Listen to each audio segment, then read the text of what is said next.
अंबरनाथमध्ये भाजपाची सत्ता स्थापन होण्याचा मार्ग आता जवळपास मोकळा झाल्याचं चित्र आहे.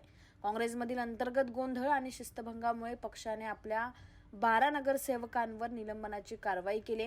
या घडामोडीनंतर अंबरनाथमध्ये स्थिर आणि विकासाभिमुख नेतृत्वासाठी भाजपच हाच पर्याय असल्याचं पुन्हा एकदा स्पष्ट होत आहे.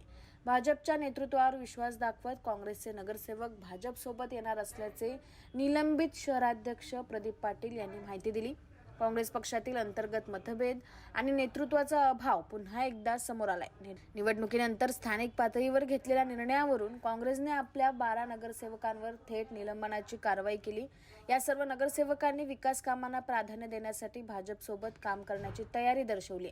भाजपचे सध्या 15 नगरसेवक असून निलंबित 12 नगरसेवकांची साथ मिळाल्यानंतर भाजपचा आकडा 27 वर पोहोचतोय. बहुमतासाठी आवश्यक असलेला आकडा गाठण्यासाठी आता केवळ काही जागांची गरज असून राष्ट्रवादी काँग्रेसचे 4 नगरसेवकही विकासाच्या मुद्द्यावर भाजपसोबत येतील अशी राजकीय वर्तुळात जोरदार चर्चा सुरू आहे.